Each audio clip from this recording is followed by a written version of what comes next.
Bueno, como saben todos, venimos desarrollando, llevando adelante un ciclo de capacitaciones para el fortalecimiento de las organizaciones del tercer sector. Desde el mes de septiembre estamos trabajando con este ciclo. Este ciclo forma parte de la actividad de fortalecimiento de espacios regionales de la sociedad civil en red y es cofinanciado por la Unión Europea en Argentina, y también tenemos el apoyo de FEDEFA, que es la Federación de Fundaciones Argentinas. ¿Sí? Mi nombre es Angie Leguía, mi apellido. Soy responsable del área del tercer sector de la Fundación Prosperidad, y desde el 2017 venimos trabajando con las organizaciones del tercer sector de la provincia, a través de encuentros, de charlas, capacitaciones, pero el año pasado, en el 2019, nos vimos en la necesidad de hacer algo un poquito más grande, ¿sí? Y crear una mesa facilitadora para el tercer sector de la provincia. Esta está compuesta por organizaciones del tercer sector, fundaciones y asociaciones, y también por organismos del sector público y también del privado. ¿Sí? El objetivo de esta mesa es justamente profesionalizar a las organizaciones, colaborar con el desarrollo de las mismas, facilitando herramientas como estas capacitaciones que estamos dando, y también a través de la articulación y la asociatividad. Sí, así que para nosotros es un honor también hoy poder dar esta capacitación de la mano de Joaquín Rodríguez Calpach. Él es licenciado en Ciencias Ambientales y el tema es planificación y seguimientos de proyectos en el marco de los ODS. Así que le voy a pasar el micrófono, el mando a Joaquín para que él nos cuente un poco acerca de su trabajo, ¿sí? Y podamos comenzar con esta charla. Joaquín. Bueno, gracias Angie. Bueno, buenas tardes a todas y a todos. Como dijo Angie, mi nombre es Joaquín. Soy licenciado en Ciencias Ambientales, ambientólogo, egresado de la Universidad de Buenos Aires. Y bueno, me voy a presentar un poquito para que también entiendan cómo va a estar enmarcada esta capacitación desde mi perspectiva. Yo tengo, bueno, un poco de experiencia trabajando con organizaciones campesinas durante varios años. En mi época de estudiante en la Facultad de Agronomía de la UBA, trabajábamos mucho con organizaciones en Santiago del Estero, en Buenos Aires, en Misiones, relacionado a, sobre todo, temáticas de agroecología y de defensa del territorio también. Así que, bueno, ahí empecé a tener mi acercamiento con organizaciones sociales y hoy en día estoy trabajando en el Instituto de Vivienda del Gobierno de la Ciudad de Buenos Aires. El Instituto de Vivienda es un área del gobierno que se encarga de la reurbanización de las villas en la ciudad. Y dentro del instituto yo tengo, mi rol es el de abordar las problemáticas ambientales que van surgiendo en los barrios vulnerables de la ciudad. Así que bueno, ese soy yo, mucho gusto, y bueno, y en base a mis experiencias y en base a mis conocimientos voy a estar dándole esta capacitación que va a estar centrada en abordar algunas lógicas para pensar indicadores en proyectos de las organizaciones civiles. Así que bueno, arrancamos, si les parece. Buenísimo. Bueno, la primera parte de esta capacitación la nombré introducción, y vamos a abordar tres conceptos que a mí me parecen importantes para abordarlos, para charlarlo entre nosotros, o bueno, que cada uno después pueda reflexionar, indagar más también y profundizar en cada uno. El primero de ellos es medio ambiente, así que bueno, me parece importante hablar sobre el ambiente, sobre el medio ambiente. ¿Qué entendemos como ambiente? ¿No? Puede pasar que a varias, cuando se les viene la palabra ambiente, piensen en lo que consideraríamos naturaleza, ¿no? En animales, en plantas, en biodiversidad, pero el ambiente, el concepto de ambiente abarca, es más abarcativo que solo la naturaleza, ¿sí? Acá yo les estoy compartiendo dos definiciones, no son las únicas, pero sí son dos definiciones que a mí me parecen que son muy válidas y que, bueno, que quería traerlas. Una es de la UNESCO de 1977, que señala que el medio ambiente está definido por la interacción entre el medio social, cultural y el medio físico, biológico, ¿no? Del medio natural. Y el de Prioto, del 2009, que define que el ambiente es un sistema dinámico y complejo que resulta de la interacción entre los sistemas socioculturales y los ecosistemas. Entonces, a ver, esperen que me voy a organizar acá porque tengo la... A ver. Ahí está. Y voy a poner... ¿Se ve el puntero ahí? Tal vez sirve. Bueno, entonces tenemos dos medios. Tenemos el medio natural, que está simbolizado acá por los arbolitos verdes, y tenemos el medio social, cultural, que está simbolizado acá por los edificios. En este caso sería un medio urbano. Hola ¿Sí? Joaquín, buenas tardes. Discúlpame, no se está viendo tu presentación en la pantalla, te aviso. ¿No se está viendo la presentación? Sí se la ve. Ah, yo la yo veo. no la estoy viendo. Se ve, pero por favor escriban en el chat, ¿sí? Cualquier duda o consulta. Se ve, Joaquín. Bueno, continúo y cualquier cosita escriben por el chat y Angie levanta las solicitudes. Bueno, volvemos. Tenemos el medio urbano, en realidad sería un medio social y un medio natural. ¿Qué sucede? El medio social está integrado por varios factores, entre ellos la infraestructura, el sistema social, institucional de las sociedades, el sistema político, el sistema económico, principios éticos y muchos otros, ¿sí? Sistemas productivos también. Nosotros como seres humanos, para subsistir, para reproducirnos, para desarrollarnos como individuos y como sociedad, hacemos uso del medio natural. El medio natural está definido, está integrado por lo que consideramos la atmósfera, la hidrosfera.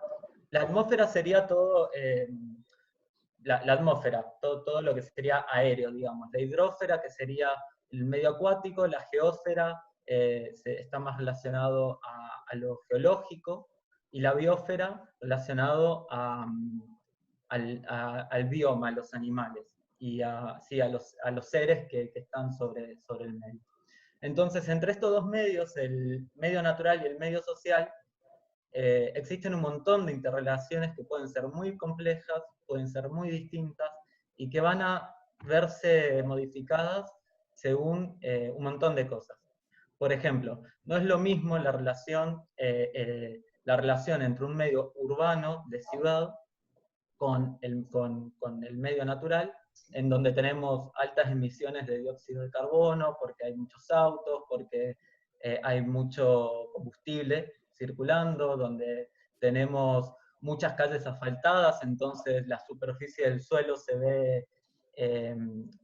o sea, el suelo se ve tapado por el asfalto y perdemos la absorción del agua, entonces toda el agua que cae sobre el asfalto se va, escurre por el cemento y terminan en lugares concentrados.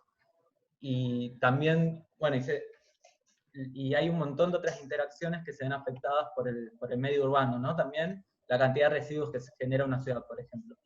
No es lo mismo esa relación del medio urbano con la naturaleza al medio rural, por ejemplo, con la naturaleza. Y dentro del medio rural tampoco es lo mismo la relación de un gran productor que lleva a cabo, por ejemplo, monocultivos, grandes extensiones de producción de un solo cultivo, ya sean granos como maíz, soja, trigo u otros, o pequeños productores que tienen producciones más diversificadas y que tienen otra lógica de relación con la Tierra, ¿sí? Entonces, en ese sentido el ambiente es muy complejo. Y el ambiente es mucho más que pensar en un árbol, en los animales, sino el ambiente hace referencia a todas esas relaciones que se pueden dar. Bien, ahora les voy a compartir, hay diversas corrientes éticas para pensar el ambiente. Mi idea es compartírselas, yo no voy a hacer acá apología por ninguna, pero bueno, sí que ustedes sepan que al ser tan complejo hay muchas corrientes desde donde se entiende el ambiente. Las voy a dividir en dos sectores. Un gran grupo que es el grupo dualismo, lo llamamos dualismo, y donde vamos a tener, ahora explico, vamos a tener a un antropocentrismo fuerte y una mirada antropocentrismo moderado. ¿Qué significa antropocentrismo? Es una mirada vista desde la perspectiva del ser humano, ¿sí? El ser humano se para y ve todo desde su perspectiva, entiende al ambiente y a la relación de naturaleza-sociedad desde la perspectiva del ser humano. El antropocentrismo fuerte es una línea que considera que el ser humano es el ser supremo en el planeta y tiene derecho a hacer lo que quiera sobre la naturaleza. O sea, el medio social por encima del medio natural y para usarlo según todos sus intereses y sin importar nada. Esa línea apunta mucho a la tecnología y al mejoramiento de la tecnología para resolver problemáticas ambientales, por ejemplo, ¿sí? El antropocentrismo moderado, acá lo divido en tres sublíneas. Uno es el utilitarismo, que bueno, es también una mirada antropocentrista, miramos desde el hombre y pensamos en la naturaleza como un medio utilitario en el que conseguimos recursos, pero no solo recursos para construir, para producir, sino también en la naturaleza como un medio en el que podemos encontrar paz, podemos encontrar relajación, podemos encontrar otros placeres que nos da la naturaleza. Entonces, la naturaleza es útil a nuestras necesidades o a lo que queremos. Bueno, después otra línea de responsabilidad, me comí la P, que hace hincapié en la responsabilidad que tiene el hombre o sea, el ser humano, sobre el medio natural. Se considera el ser humano como principal, como actor principal en esta relación naturaleza-sociedad, pero como un ser que debe tener conciencia y debe ser responsable en la relación que tiene con el medio natural. Y por último, la inspiración católica, que está relacionada a la visión de que todos los seres tienen derechos, o sea, la naturaleza tiene derecho y es importante por ser creación de Dios, pero que el ser humano es a semejanza de Dios, con lo cual es más importante que la naturaleza. Esas son las líneas. Y después, el otro gran grupo es el monismo, que se van a caracterizar por ser un anti-antropocentrismo. ¿Qué significa esto? Que destruyen, no destruyen, sino que desarman esta idea del dualismo entre naturaleza y sociedad como dos cosas distintas, y se sigue hablando de naturaleza y sociedad, pero como algo único, no como dos medios distintos. Y ahí tenemos el biocentrismo, que el biocentrismo lo que plantea es que todos los seres tienen sentimientos, tienen razonamiento, y se ven afectados por lo que les sucede. Se les da una entidad a cada organismo vivo del planeta. Después está el ecocentrismo, que pone el eje ya no en los individuos, ya no en los seres, o sea, no en los animales, en las plantas y en el ser humano, sino en el sistema, en el ecosistema. Pone la mirada pensar a la relación sociedad-naturaleza como un ecosistema. Y después la ecología profunda, que lo que hace es medio parecida, es como, por ahí esto puede llegar a ser medio confuso, pero lo que plantea la ecología profunda es que la importancia está en la relación que se genera entre los distintos organismos. No tanto en un organismo en sí, sino en la interacción entre esos organismos, ¿sí?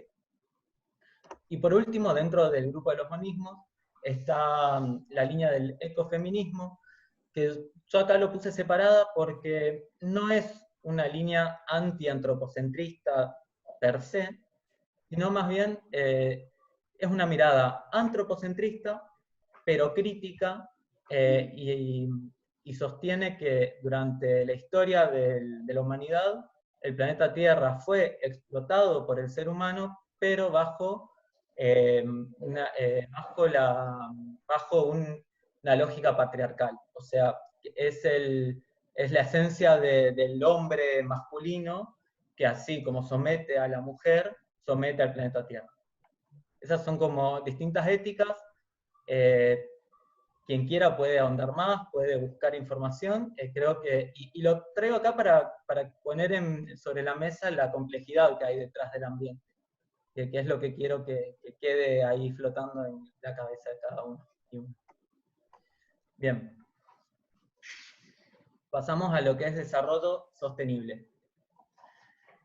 A partir de la década de los 70, aproximadamente, las Naciones Unidas empezaron a engendrarse y a sostenerse discusiones en relación al problema, a los problemas emergentes del desarrollo. ¿Qué problemas eran estos? El crecimiento económico era lento, la pobreza y las desigualdades aumentaban, las guerras en distintas partes del mundo, y la concentración de poder económico en todo el mundo eran lógicas que se repetían, y bueno, y se empezaba a discutir sobre el desarrollo y hacerse varias preguntas al respecto, y a buscar propuestas superadoras para encarar a futuro. En los 80, más precisamente en el 83, se crea una comisión, la Comisión de las Naciones Unidas, dedicada a discutir sobre desarrollo sostenible. Y bueno, y ahí empieza, surge el concepto de desarrollo sostenible, ¿sí? Unas décadas antes, más o menos en los 60, la teníamos a Mafalda haciéndose esta pregunta como una visionaria de, bueno, ¿qué va a pasar cuando la sociedad de consumo llegue a la saciedad de consumo? En el 87, de esta comisión de las Naciones Unidas, donde se discutía sobre el desarrollo sostenible, se elaboró un informe que se llama el informe Brundtland, y que define que el desarrollo sostenible es el desarrollo que satisface las necesidades de las generaciones presentes, pero sin comprometer la capacidad que van a tener las futuras generaciones en satisfacer sus propias necesidades. Bueno, esto en su momento esto es lo que se entiende hoy por desarrollo sostenible, y es la definición más extendida con la cual la pongo acá. Y bueno, y esto es muy lindo, está muy bueno, pero surgen críticas por algunos autores. Estas críticas, por ejemplo, hacen que el desarrollo sostenible como concepto es un concepto ambiguo y está vacío. ¿Por qué? Porque en este informe Brundtland y en varios informes que salieron luego, sí, todos informes de Naciones Unidas, no se terminaba, o sea, se hablaba de desarrollo sostenible, se lo definía, pero nunca se terminaba de explicar cómo llegar o cómo concretar ese desarrollo sostenible.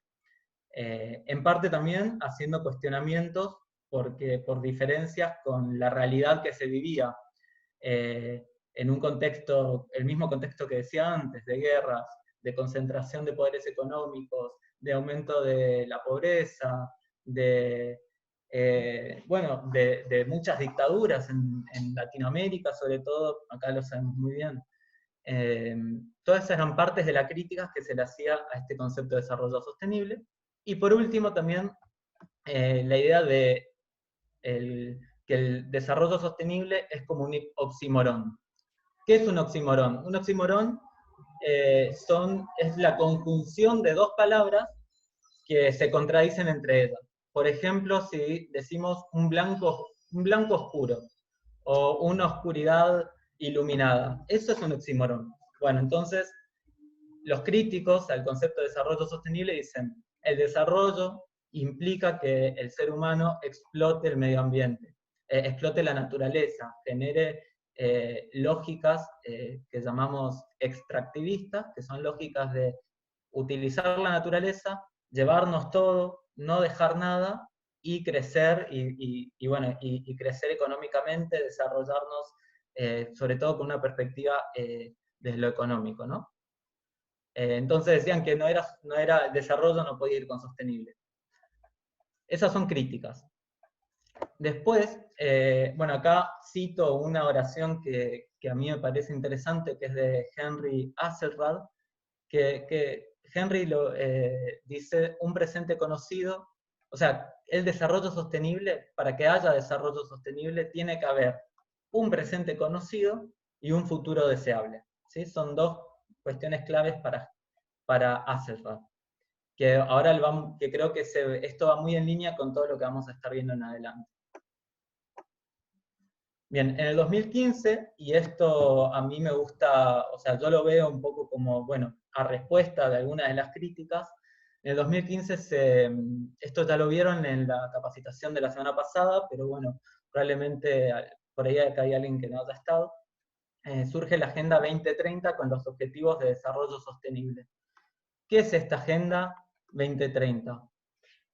Bueno, es una, valga la redundancia, es una agenda en la que llegan a acuerdo los países miembros, los Estados miembros de las Naciones Unidas, para definir cómo llegar y cómo actuar, cómo trabajar para llegar a un desarrollo sostenible, para llevarlo a cabo.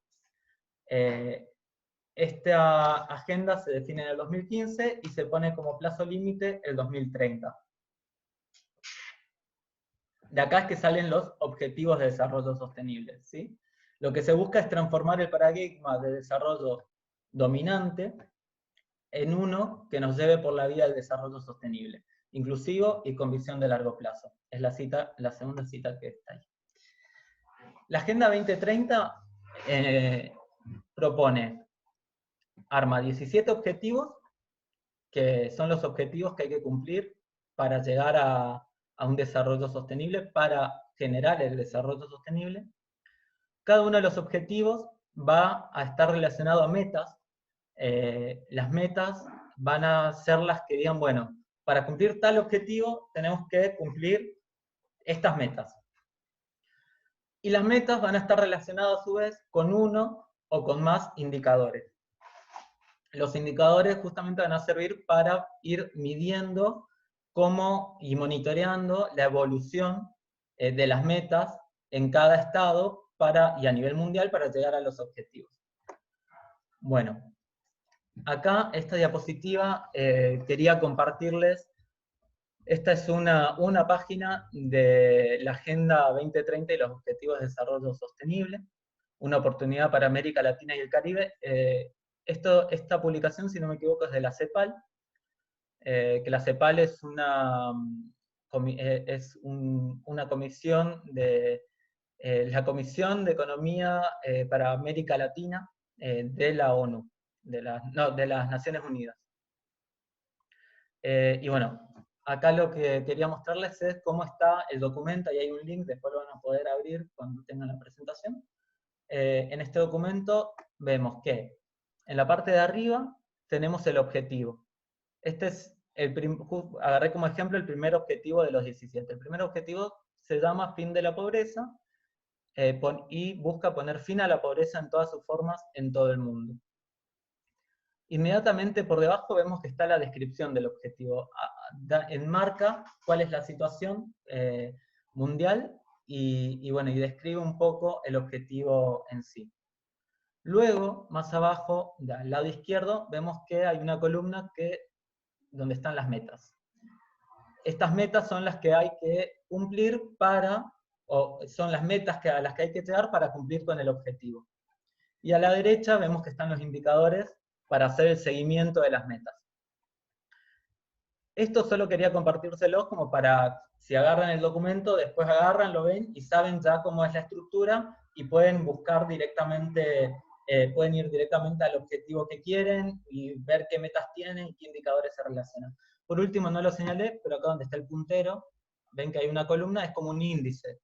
A medida que uno va pasando en el documento, va pasando hojas en el documento, depende de dónde esté el colorcito y el número, te va a ir indicando en qué objetivo está. Nada. Bien. Por último, quería traerles 2 ejemplos de los objetivos de desarrollo sostenible. Como les dije, yo soy ambientólogo, estudié ciencias ambientales y tengo mi formación en ambiente, con lo cual voy a estar trayéndole muchos ejemplos desde lo ambiental, sobre todo. Acá agarré el objetivo número 7, que dice garantizar el acceso a una energía asequible, fiable, sostenible y moderna para todos. Y vemos que hay una meta, 7.1, y que esa meta tiene 2 indicadores. Este objetivo tiene más metas. Yo acá solo puse que tiene una meta, y en este caso solo tiene un indicador. Yo lo que quería compartir acá con ustedes es lo siguiente.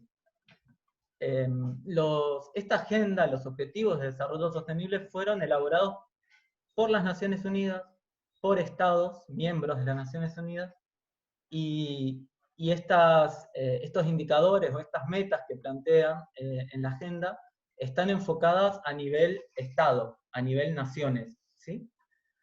Entonces, hoy en día es sumamente importante que, desde mi entender, que cuando desde las organizaciones civiles se arman proyectos para trabajar y se presentan a instituciones privadas y a estatales, poder tener bien delimitado en el proyecto que uno arma y uno presenta, qué objetivos de desarrollo sostenible competen al proyecto de uno, ¿no? Entonces, yo quiero darles un ejemplo. Supongamos que tenemos una organización civil que trabaja en el desarrollo de energía solar para familias que viven en barrios vulnerables. Entonces, nosotros decimos, a ver, tenemos este proyecto, que nuestro proyecto se basa en dar capacitaciones sobre energía renovable, instalar paneles solares, ¿por qué no? Y esas... Bueno, y decimos bien. Entonces sabemos que nuestro proyecto está directamente relacionado al objetivo 7. Podemos ir al objetivo 7, ver las metas que hay en el objetivo 7, y nos encontramos con la meta 7.1 que dice, de aquí a 2030, garantizar el acceso universal a servicios energéticos asequibles, fiables y modernos. Y pensamos, uy, nosotros estamos haciendo eso. Estamos buscando la manera de garantizar energía renovable para las poblaciones más vulnerables. Entonces vemos los indicadores. Y dice, proporción de la población que tiene acceso a la electricidad y proporción de la población cuya fuente primaria de energía son los combustibles y tecnologías limpios. Y ahí decimos, ay, pucha, es un indicador que me queda un poco grande porque yo no tengo la información de toda la población. Pero no importa. Estos indicadores, como dije antes, están pensados a nivel nación, a nivel estado, y para las organizaciones lo que deberíamos hacer es adaptarlos. Entonces decimos, bueno, nosotros estuvimos durante tal año haciendo instalaciones de paneles solares en tantas viviendas, y capacitamos, no sé, a tantas familias para poder trabajar como técnicos instaladores de energía solar, de paneles solares.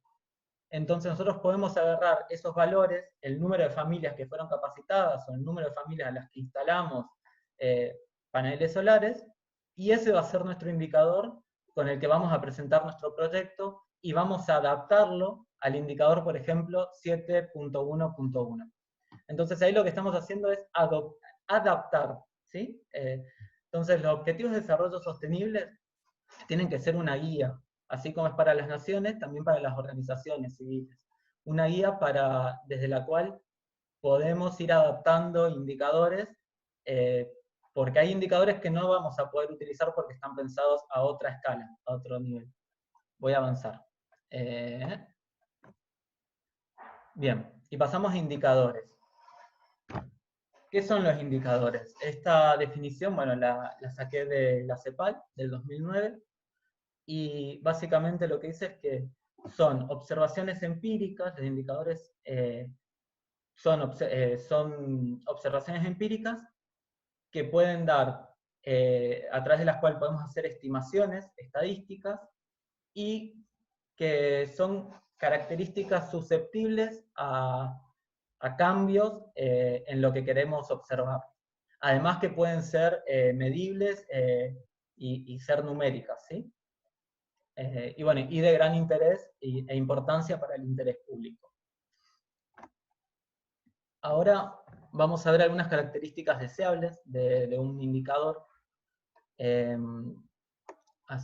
Bueno, la fuente es Valenzuela.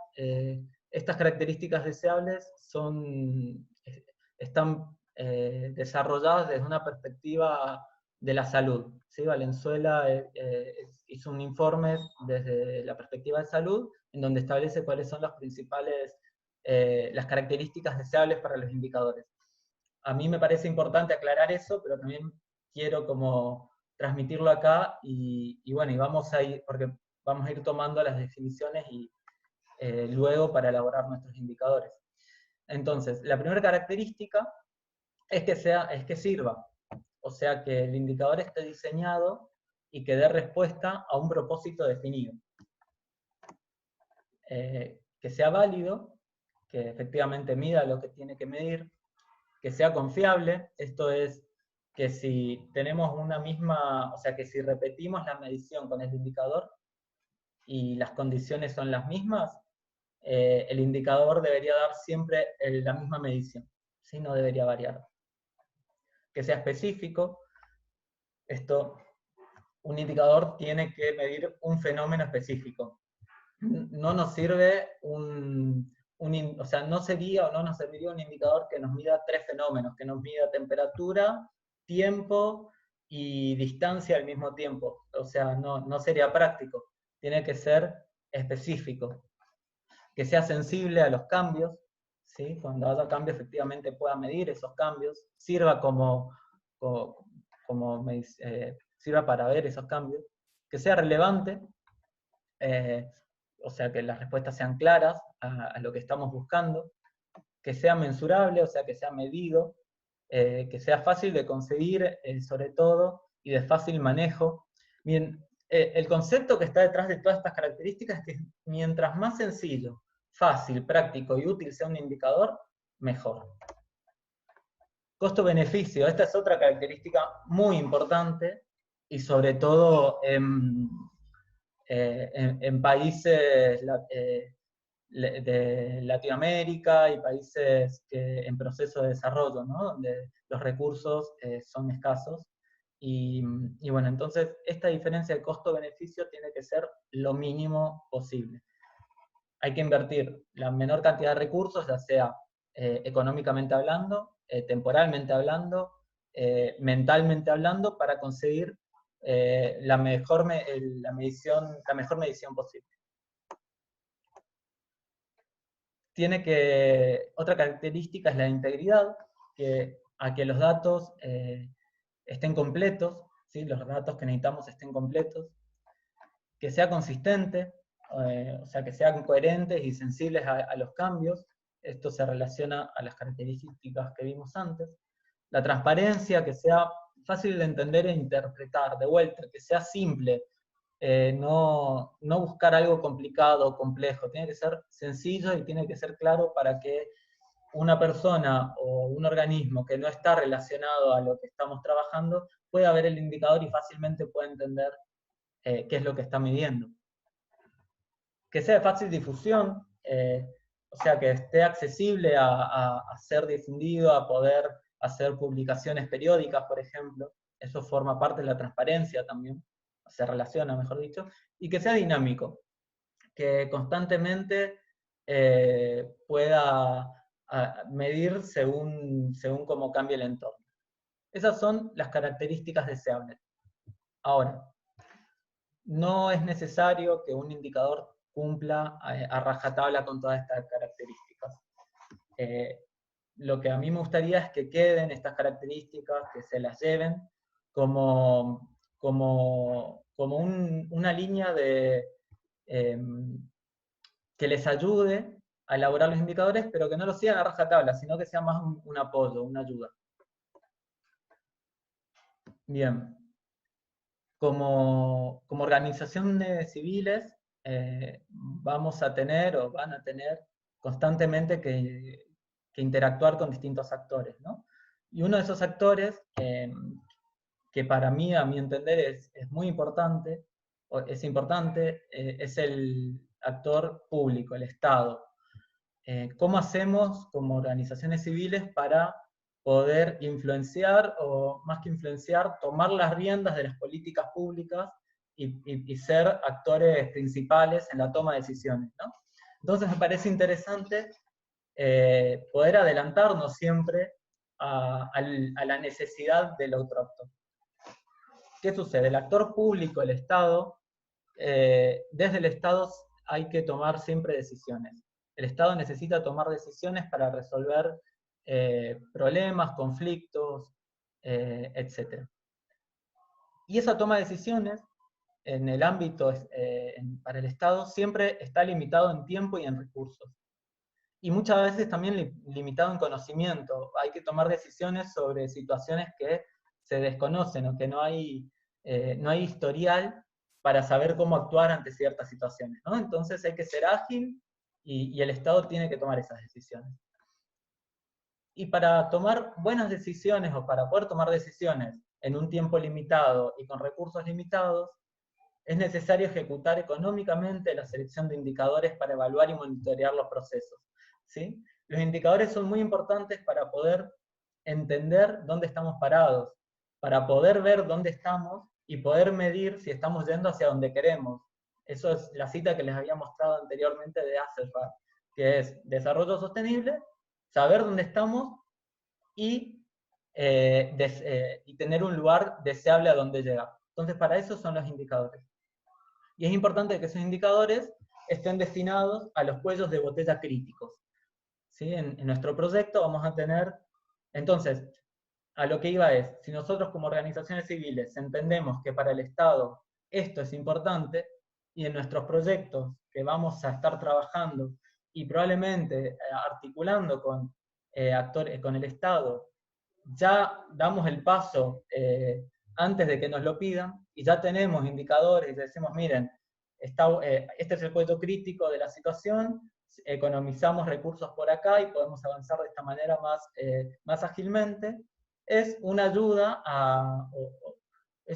como a poder tomar un poco también las riendas de lo que el Estado vaya a hacer después. No sé, es como estoy planteando, bueno, pongámonos un paso adelante y antes de que nos venga sin que lo esperemos.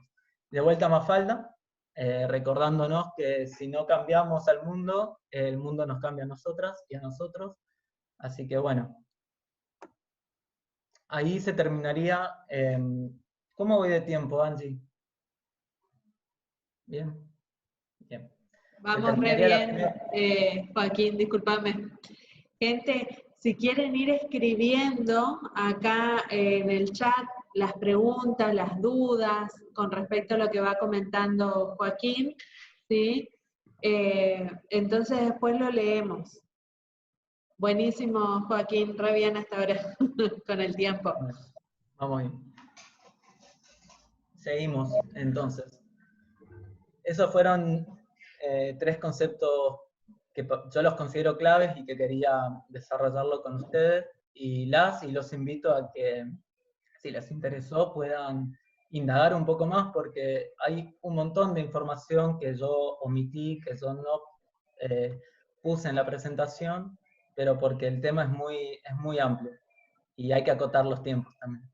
Buenísimo. Entonces vamos a la segunda parte, que está relacionada a esto que decía hace un ratito, que vuelvo para atrás.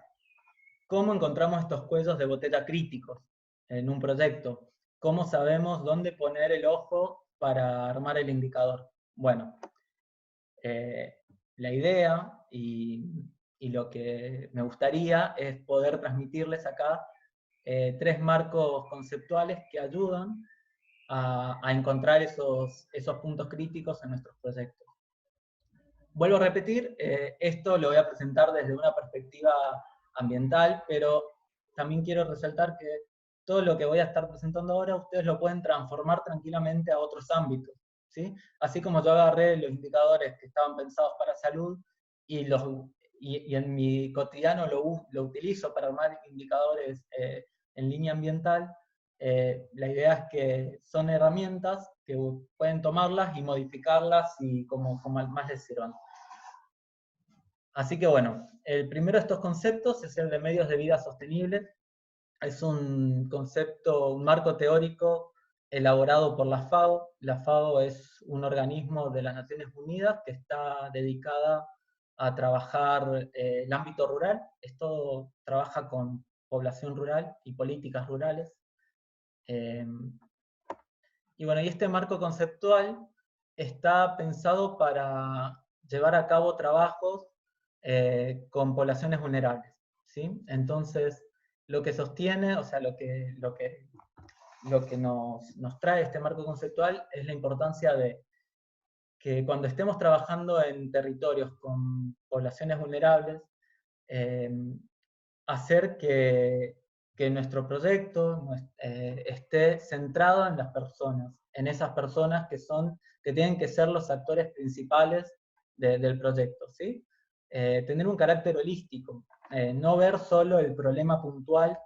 Esto, sobre todo también con problemas ambientales, no es solo ver el problema puntual de, bueno, acá, no sé, hay mucha basura, entonces me quedo solo para ver cómo levanto esa basura. No, hay que mirar el aspecto social, el aspecto cultural, el aspecto económico, el aspecto ambiental, tener esa mirada de carácter holístico.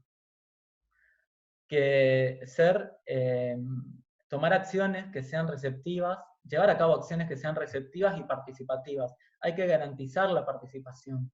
Y bueno, y creo que las organizaciones civiles son espacios en donde constantemente apuntan a generar participación, así que muy probablemente acá ustedes puedan, en ese sentido, estar dándome una capacitación a mí sobre cómo generar participación, pero es clave y seguro que ustedes ya lo saben, y no es fácil porque muchas veces cuando se trabaja con poblaciones vulnerables, los actores en territorio, los actores locales, tienen una historia por detrás, y esa historia suele ser una historia de sometimiento por el sistema, de sometimiento por las relaciones de poder que se generan, de sometimiento por el destino que le tocó vivir. Y ese sometimiento que lleva, muchas veces cuesta que la persona tome las riendas de las herramientas participativas y tome confianza. Entonces, bueno, es un desafío, pero es importante, y siempre que se esté trabajando en territorios con esas cargas, en general siempre creo que es bueno que sea participativo, que hayan herramientas participativas para sumar. Que sea multidimensional. Joaquín, un ejemplo de eso, porque justamente no sé si vos leíste ahí en el chat la pregunta de Silvina, dice, ¿cómo estaría previsto la participación de la sociedad civil en el proceso de la toma de decisiones? Bien. Dice, ¿cómo se vincula la participación con la decisión? Me gusta la pregunta, sí. Yo propongo lo siguiente, la voy a responder, yo tengo más adelante una sección de un ejemplo, que es un ejemplo en donde intento donde muestro cómo trabajo e intento poner en práctica todo lo que estamos viendo ahora, y entra esto de cómo generar la participación. Hagamos lo siguiente, bien. Si después del ejemplo, Silvina era que hizo la pregunta, ¿no? Silvina, sí. Silvina, si después del ejemplo que yo les doy, vos crees que no respondí tu pregunta, volvés a hacerla y lo volvemos a charlar y en todo caso hasta por ahí podemos generar algo y sale una idea nueva. Pero Buenísimo. pido tiempito al ejemplo y si el ejemplo no responde no tengo problema, puedo buscar ver otra manera de responderlo. Bien, que sean multidimensionales las acciones que llevamos a cabo. ¿Esto qué significa multidimensional? Que no nos quedemos solo en lo local, en lo específico de vuelta, sino que pensemos, bueno, estamos trabajando en con algún proyecto que abarca una manzana en tal barrio, en tal chacra. Bueno, ¿qué pasa en esa manzana? ¿Qué pasa en esa chacra? ¿Qué pasa en el municipio? ¿Qué pasa en la provincia? ¿Y qué pasa en nación? ¿Y qué pasa en el mundo, digamos? ¿Sí? Siempre buscar esa multidimensionalidad que nos va a permitir encontrar aliados, nos va a permitir encontrar herramientas, nos va a permitir encontrar a veces financiamiento y visibilización, muchas cosas. Entonces, la multidimensionalidad es importante desde este marco teórico, este marco conceptual.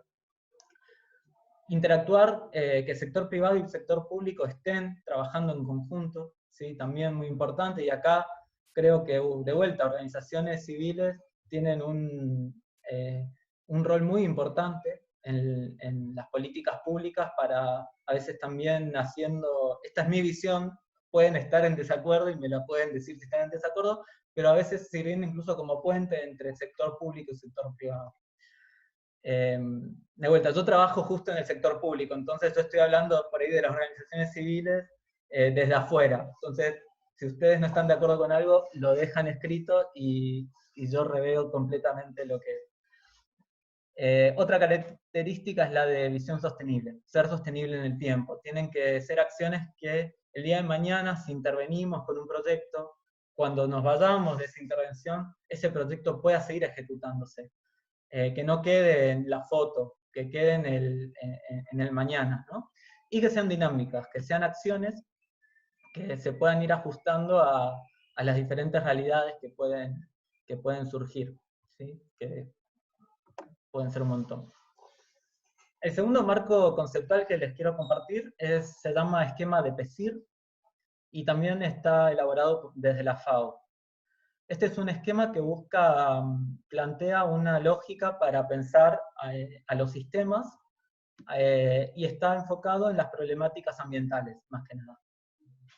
Entonces, empezamos por acá que dice fuerzas motoras. ¿Qué son las fuerzas motoras? Para este marco conceptual, las fuerzas motoras surgen de necesidades y están determinados por sectores económicos y la actividad humana, ¿sí? Después por ahí cuando veamos el ejemplo puede quedar un poco más claro, pero las fuerzas motoras lo que van a generar son presiones que van a afectar a los estados. Acá cuando hablo de estados estoy hablando no de estado-nación, no de estado-país, sino de estados de medios físicos, del medio social y natural, ¿sí? Esos son los estados. Es la fracción del ambiente que es afectada por las actividades. Es sobre las cuales se ejerce la presión. Esas presiones que van a estar sobre los estados van a generar impactos. Esos impactos son el resultado de esas presiones sobre los estados. Y en base a estos impactos se van a generar respuestas que van a estar activándose a medida que hayan impactos no deseables. Cuando hay impactos no deseables, se generan respuestas que pueden estar destinadas a las fuerzas motoras, a las presiones y a los estados. De esta misma manera, nosotros si estamos pensando en indicadores, podríamos decir, bueno, identificamos en nuestro sistema donde estemos trabajando, en el proyecto que estemos abordando, identificamos por ahí, bueno, una fuerza motora, identificamos que generalmente la fuerza motora va a ser algo que va a estar como fuera, es difícil de abordar. Las respuestas que se le puede dar a las fuerzas motoras suelen ser más respuestas políticas, son estructurales. Y vamos a estar, pero bueno, podemos identificar algunas fuerzas motoras que van a estar generando presiones sobre algún estado particular que nosotros definamos, y decimos, bueno, creo que esta presión puede ser, identificamos una presión a la cual decimos, bueno, midamos esta presión, actuemos modifiquemos esta presión, veamos cómo podemos actuar sobre esta presión, y elaboramos un indicador para ver si las acciones que tomamos sirven en modificar esa presión. Esto ahora suena súper abstracto y estoy seguro que más de una y más de uno deben estar medio mareados, pero espero que quede claro en el ejemplo, y de vuelta, si no queda claro, mandan mensajes y después lo vamos a abordar hasta que quede claro. Y el último esquema que quiero presentarles es el de PCA, que es muy similar al de PESIR, pero está elaborado por la Organización Mundial de la Salud. Y es la misma lógica. Plantea que hay fuerzas drivers, que son, en este momento, este esquema tiene una perspectiva desde la salud. Entonces bueno, las fuerzas drivers, que pueden ser crecimiento poblacional, desarrollo económico, puede estar vinculado a las tecnologías. Es la misma idea que antes, de las fuerzas motoras, algo macro, estructural, que generan presiones que en este caso pueden ser la producción, el consumo y la liberación de desechos o emisiones que se generan al producir o al consumir. Sobre los estados, que pueden ser los recursos naturales, pueden haber peligros naturales o contaminación. Y estos estados, acá viene la diferencia, van a generar una exposición hacia las personas. Y esa exposición puede ser externa, o puede ser por dosis absorbida, por ejemplo, o puede ser cualquier otro tipo de exposición. Acá, para serles 100% sinceros, yo flaqueo un poco, porque al no tener mucha formación en salud, no puse muchas más descripciones de tipos de exposición, que seguramente algunas y algunos puedan aportar después qué otro tipo de exposiciones podemos tener a nivel salud. Y el efecto que puede estar relacionado al bienestar de la salud o a la mortalidad de la población, por ejemplo. Y estos efectos van de vuelta, lo mismo que antes, van a generar respuestas que van a responder a estos efectos no deseables y que pueden estar dirigidas a cualquier segmento del sistema. Bien, esos fueron los 3 marcos conceptuales que quería compartir con ustedes. Y bueno, la idea es que ahora en este próximo paso voy a estar compartiéndoles un ejemplo práctico en el que puse en práctica los conceptos que hablábamos anteriormente y los marcos conceptuales, ¿sí? Este ejemplo es de una intervención, un trabajo que estuvimos realizando en Villa 20, en Ciudad de Buenos Aires, que es un barrio que está en reurbanización, y es un trabajo que lo venimos realizando el año pasado y este año. Entonces, el contexto, para entenderlo. Esta es la Ciudad de Buenos Aires, y la Ciudad de Buenos Aires está dividida por 15 comunas, ¿sí? Acá, en cada colorcito es una comuna distinta. La Ciudad de Buenos Aires tiene una de sus problemáticas más importantes, es la relacionada a la dinámica poblacional, es la de presencia de asentamientos informales en toda la ciudad, en donde, bueno, se concentra una gran cantidad de población, y es un problema para la salud de las familias, es un problema para las políticas públicas, es un problema por problemas ambientales también, porque hay un crecimiento no controlado y a veces crecimiento digo de infraestructura en algunas áreas de la ciudad que por ahí son bajos, o sea que son inundables, entonces, bueno, es un gran problema. Y particularmente la Comuna 8, que es esta celeste de acá abajo, las comunas con mayor problemática habitacional, donde se encuentran mayor cantidad de asentamientos informales y villas en la Ciudad de Buenos Aires, es toda la zona sur. Son la Comuna 8, la Comuna 4, la Comuna 7. Son las 3 comunas con más asentamientos informales y más población vulnerable, ¿sí? Acá hago zoom a lo que sería la comuna 8, y este mapita es un mapita de densidad, que es de la Dirección General de Estadísticas y Censos del gobierno de la ciudad, y lo que marca es, de colores más claros a colores más oscuros, vemos un incremento en la densidad poblacional. Entonces, las zonas verdes son espacios verdes, o sea, todos estos son baldíos, acá hay unas lagunitas, y todo lo verde es como predios que no están poblados. Lo amarillo claro es una densidad poblacional baja, y a medida que va oscureciéndose se va volviendo más alta. Villa 20, que es donde se desarrolla este ejemplo, se encuentra acá. Si ven, todo esto es Villa 20, y tiene una parte que está bien oscura, con mucha densidad poblacional. Acá hago un zoom más y vemos, esto sería la delimitación del barrio. El barrio, bueno, acá está dividido en dos. La parte rosada, que lo defino como Villa 20, puntualmente, y la parte amarilla, que lo defino como Papa Francisco. Papa Francisco es, como les dije anteriormente, este es un barrio que está en reurbanización.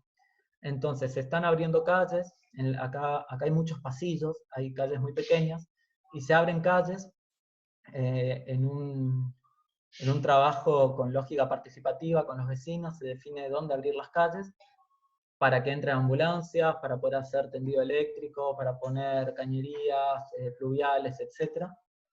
Y cada calle que se abre significa viviendas que se demuelen. Entonces esas familias a las que se le va a demoler la vivienda, se las relocaliza a esta zona. Acá había un predio libre y se construyeron edificios, complejos habitacionales, que son a donde van relocalizadas las personas que quieren mudarse.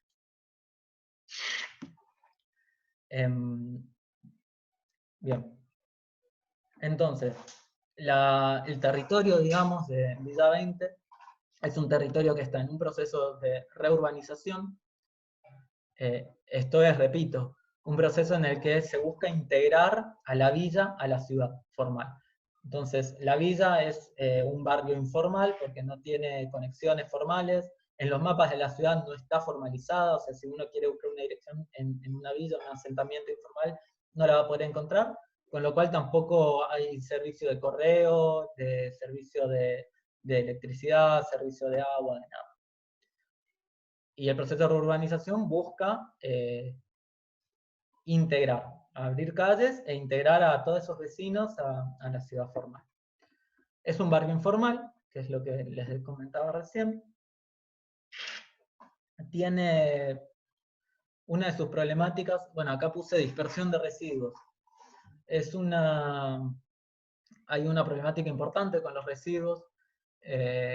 Hay muchos residuos por todos lados. Eso, bueno, lo voy a estar abordando ahora, así que no voy a profundizar mucho más ahora. No es la única problemática, hay más relacionadas, bueno, la presencia de plagas.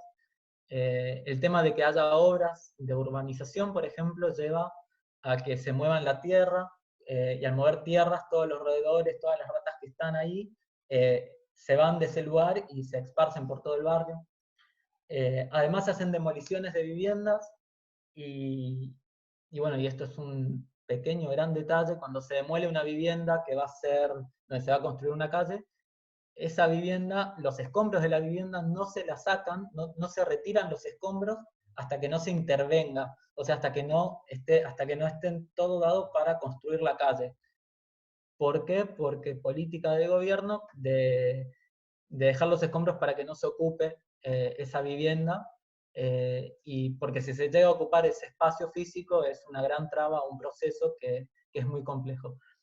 ¿Y qué pasa? Esas demoliciones que quedan ahí también suelen generar nidos de roedores, criaderos de mosquito aedes con la temática del dengue, lugares donde se tira mucha más basura, etc. Otra característica de este contexto es multiplicidad de actores.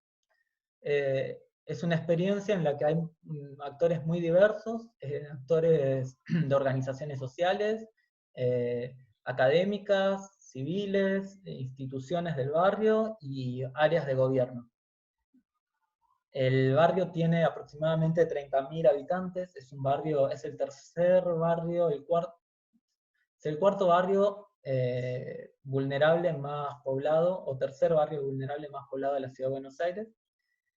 Y cuando se lleva a cabo este trabajo que les voy a compartir, había mucha necesidad de respuestas hacia las problemáticas ambientales, que no se estaban respondiendo como deberían. Este es un mapa de actores, de los principales actores con los que estuvimos trabajando. Hay 3 grandes sectores: Estado, organizaciones sociales y organismos e instituciones del barrio, cada uno con su rol, cada uno con sus conocimientos, con sus recursos. Así que, bueno, estos 3 primeros, los CESAC, son centros de salud, salud ambiental es un área de salud, esta es una gerencia de espacios públicos. Bueno, no voy a ahondar mucho, voy a seguir.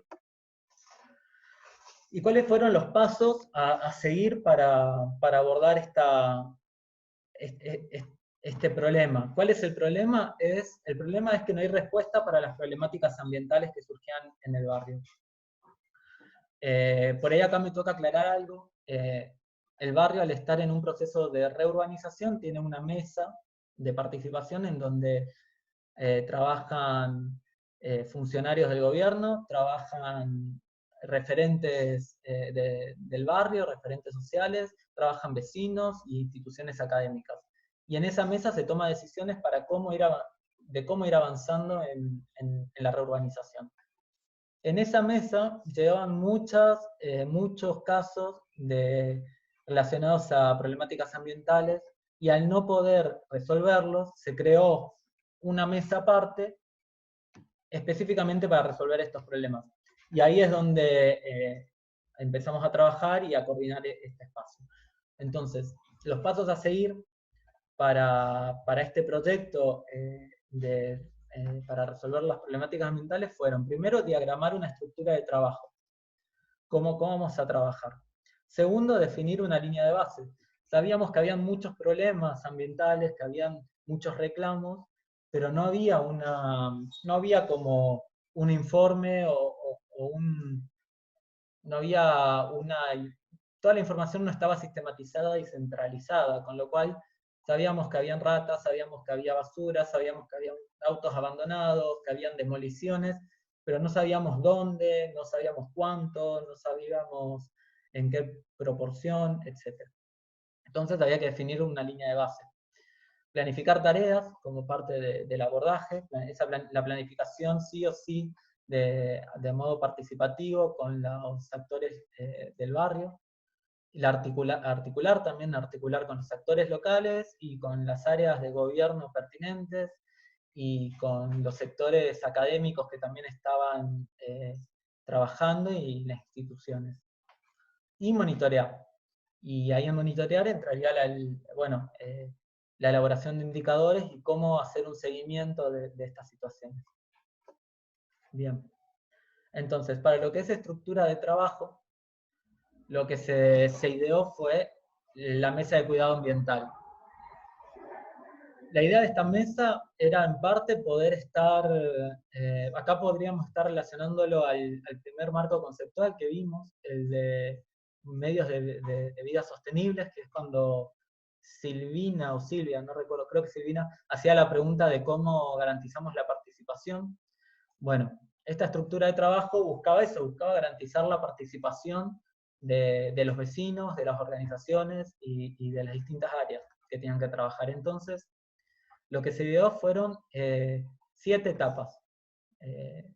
7 etapas distintas para ir avanzando. La primera etapa, que sería la conformación de la mesa, básicamente convocar a organizaciones, a todos los actores que estaban relacionados a la urbanización y a los vecinos del barrio, abrir la convocatoria para participar de esta mesa de cuidado ambiental.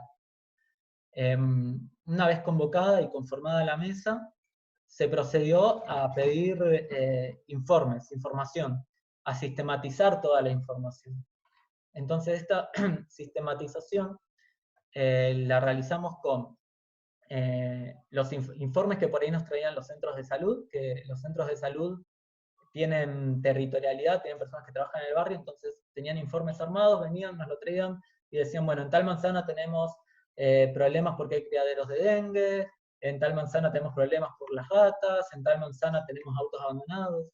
Después también los referentes de los barrios y las organizaciones que trabajan en los barrios venían y nos decían, mirá, acá tenemos este problema, acá tenemos aquel otro, y los vecinos también viniendo con la información más del cotidiano y del día a día de, en este momento tengo este problema en tal lugar, o tal manzana está siendo complicada por tal situación. Entonces, juntando toda esa información, armamos una sistematización, y con esa sistematización elaboramos una línea de base de, bueno, cuáles son las principales problemáticas y los puntos más complicados en el barrio para empezar a trabajar.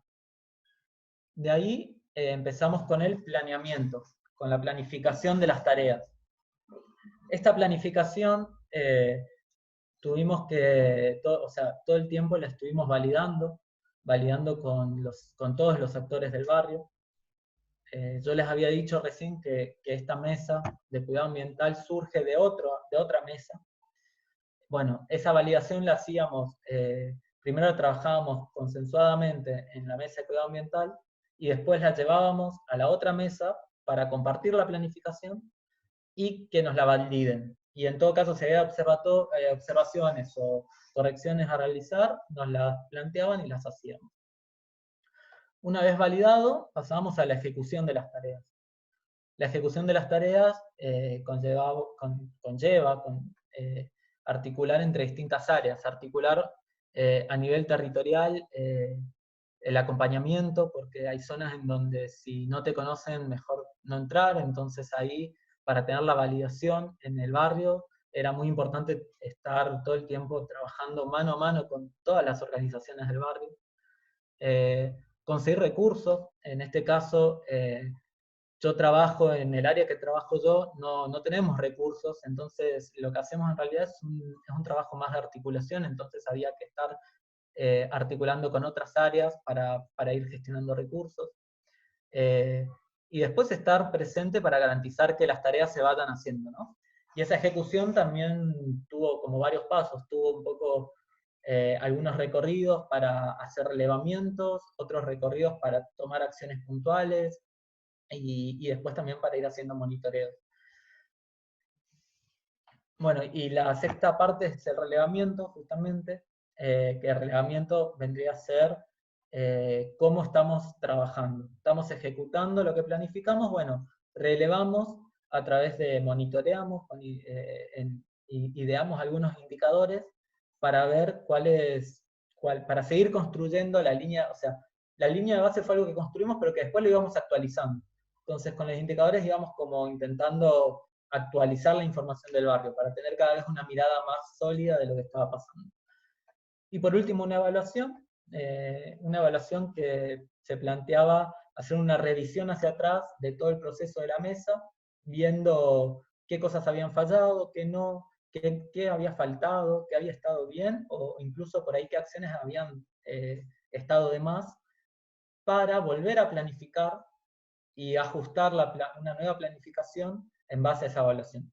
Y la idea es sostener esta mesa de esta manera, ¿no? Bien, entonces, ahora, yendo al esquema de PESIR, en la mesa de cuidado ambiental identificamos que las principales fuerzas motoras que encontramos fueron la informalidad, un barrio informal que está en la informalidad, la existencia de un contrato de recolección de residuos que estaba vencido en la Comuna 8, con lo cual eso traía muchos problemas a la hora de abordar la temática de la basura. Otra fuerza motora es el proceso de reurbanización. Es como les decía, esto lleva muchas obras, muchas demoliciones, muchas construcciones, entonces está generando ahí un desorden en el barrio que genera una presión. Y la desinformación en el cuidado responsable de mascotas. Esa fue otra fuerza motora que uno por ahí desestima, pero o lee sobre el cuidado responsable de mascotas y dice, bueno, sí, pero... Y resulta que es importante porque la cantidad de perros y gatos callejeros sin dueño que hay por falta de castración y sobre todo de los animales es muy grande y eso aporta mucho al desorden. Entonces, bueno, era otra fuerza motora que identificamos. Ahí está subrayado el contrato de recolección porque en este ejemplo voy a hacer hincapié en lo que es residuos, ¿sí? Es para no hacerlo tan largo. Bien, como presiones, lo que identificamos fue, bueno, un poco la presión que genera la informalidad es el hacinamiento de las viviendas, de las personas, el acceso precario a servicios básicos, esto es una presión que hay en el barrio, la presencia de autos abandonados, muchos autos abandonados, y eso también lo relacionamos a que estamos a que es una presión generada en parte por la informalidad del territorio. La deposición de residuos, hay una gran presión generada por los residuos que se generan, y en parte está relacionado al contrato de recolección que está vencido. Después obras y demoliciones de viviendas y aperturas de calles, esto es lo que les comentaba de la reurbanización, y elevada población de animales callejeros. ¿Sí? ¿Sobre qué estados? Los estados que definimos en este caso son por ahí más de perspectiva social, no tanto natural, pero básicamente son a la calidad de vida de los vecinos. Estas presiones afectan a la calidad de vida de los vecinos, a la higiene urbana del barrio y a la salud ambiental del barrio. ¿Sí? Esos son los estados que tomamos en este proyecto, en este marco. En impactos, bueno, tenemos la disminución de superficie absorbente por cada vez más concreto, más cemento, menos superficie absorbente, menos pasto también, y eso eleva muchísimo la temperatura y trae problemas de inundaciones, básicamente. Acumulación de agua en algunas zonas, con potenciales criaderos de mosquitos. Emisiones por ahí, ¿no? El dengue es un viejo conocido. En Buenos Aires es un nuevo conocido, ya no tan viejo, o sea, no es viejo para nada, pero tampoco es tan nuevo. Y es una problemática muy, muy importante que tenemos en la ciudad de Buenos Aires y sobre todo en los barrios vulnerables, donde hay mucha acumulación de chatarra, de cacharros, etc. Movimiento de tierras es otro impacto. Estos movimientos de tierras se deben a las obras que se llevan a cabo. Dispersión de los residuos sólidos urbanos, que responden a la presión de la deposición de los residuos sólidos urbanos. RSU es residuos sólidos urbanos. Mal ahí que no lo aclaré, antes no está escrito en ningún lado, así que, pero bueno, lo digo ahora. Y dispersión y proliferación de roedores, otro impacto importante sobre la población. Todos estos impactos, si lo ven y lo piensan, están relacionados entre sí también, porque los escombros genera hábitat, genera un refugio para roedores, y al mismo tiempo genera criaderos de mosquitos, y al mismo tiempo, acá no puse en presión, los animales, los perros y los gatos rompen la basura y la esparcen, y bueno, está todo interrelacionado, ¿sí? Y como respuestas a estos impactos no deseables, identificamos dos en principio. Podrían ser muchas más respuestas, pero acá pongo dos. Una que es la creación de herramientas participativas es como, está bien general, ¿no? Pero sería lo que es la mesa de cuidado ambiental, para idear desde ahí estrategias y generar acciones y activar los recursos del Estado para resolver los problemas. Y la intervención a través de obras de infraestructura, que es básicamente lo que se va llevando a cabo a medida que se hace la reurbanización.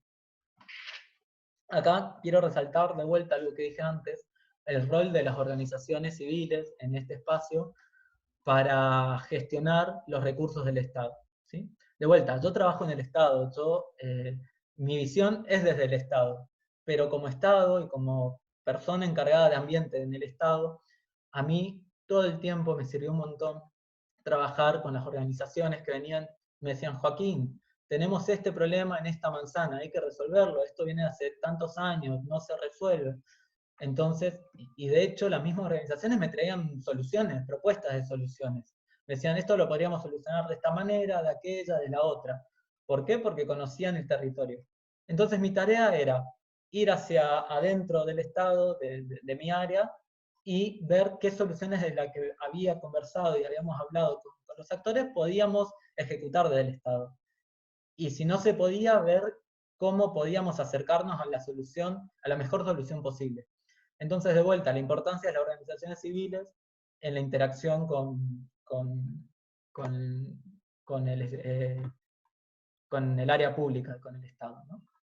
Bien. Este mapa, este mapa es parte, lo fuimos creando a medida que hicimos los relevamientos, ¿sí? En este mapa lo que se ven son, es Villa 20 tiene 30 manzanas, están numeradas, y Papa Francisco, que es donde le decía que se estaba haciendo la construcción de los complejos habitacionales nuevos. El barrio está dividido en 3 partes, lo dividimos en 3 zonas, según la accesibilidad, eso es, calles formales que tiene. La zona oeste, que es esta en azul, era la zona más accesible, la zona centro, una zona menos accesible, y la zona este, la menos accesible de todas. Los únicos accesos que hay acá, de calles que no son formales, pero por donde transitas autos, son esta de acá, que se llama Chilaver, y después por acá arriba. Son los únicos 2 accesos que tienen, ¿no? Bien. Una vez zonificado el barrio, también hicimos un relevamiento de dónde habían contenedores. Y los lugares donde habían contenedores los nombramos emplazamientos, que acá van a ver la palabra emplazamientos. En un emplazamiento puede haber 1 o más contenedores de residuos. ¿Sí? Perdón. Y en el mapa los vemos como puntitos verdes, que están acá, acá, acá, puntitos negros, acá, y un puntito blanco que hay acá. Puntito blanco, bueno, y el color depende de la capacidad que tienen esos emplazamientos de recibir basura, ¿sí? Acá está la referencia.